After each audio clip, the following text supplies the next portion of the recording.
3. Harapan yang berlebihan. Setiap orang pasti memiliki harapan terhadap calon pasangannya. Namun ketika harapan itu berubah menjadi ekspektasi yang terlalu tinggi dan tidak realistis, maka akan menjadi beban yang menyulitkan diri sendiri. Harapan seperti pasangan harus selalu romantis, tidak pernah membuat kesalahan, atau harus memenuhi seluruh kebutuhan emosional kita, adalah contoh ekspektasi yang seringkali tidak sesuai dengan kenyataan. Sikap seperti ini bukan hanya membuat kita sulit menerima orang lain, tapi juga menimbulkan kekecewaan berulang kali, yang pada akhirnya membuat hati semakin tertutup dari jodoh yang sebenarnya sudah ada di depan mata. Islam mengajarkan untuk selalu berharap kepada Allah, bukan kepada makhluk. Karena makhluk bersifat lemah dan terbatas, sementara Allah Maha Sempurna dan tidak pernah mengecewakan. Dalam Quran Surat Al-Baqarah ayat 216, Allah berfirman, "Boleh jadi kamu membenci sesuatu, padahal itu baik bagimu, dan boleh jadi kamu menyukai sesuatu, padahal itu buruk bagimu. Allah mengetahui, sedangkan kamu tidak mengetahui."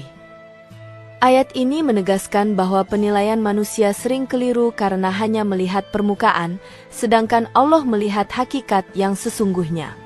Oleh karena itu, terlalu menggantungkan harapan pada sosok ideal dapat menjauhkan kita dari jodoh yang Allah siapkan, karena kita menilai dengan mata, bukan dengan iman.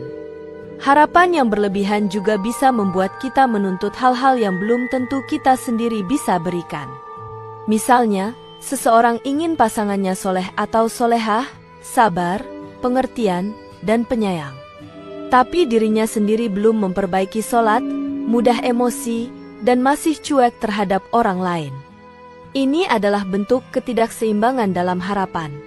Seharusnya, ketika kita menginginkan pasangan dengan kualitas tertentu, kita pun berusaha menjadi pribadi yang memiliki kualitas yang sama. Karena jodoh adalah cerminan diri. Jika kita ingin yang terbaik, maka kita harus terlebih dahulu memperbaiki diri. Sebagai penutup bagian ini, mari kita renungkan, apakah harapan kita kepada jodoh sudah proporsional atau justru sudah menjadi bentuk ketamakan batin? Kita boleh berharap, tetapi tidak boleh menuntut secara berlebihan. Doakan jodoh yang baik, tetapi terimalah kenyataan dengan ikhlas ketika takdir berkata lain. Yakinlah, apa yang Allah pilihkan selalu lebih baik dari apa yang kita inginkan.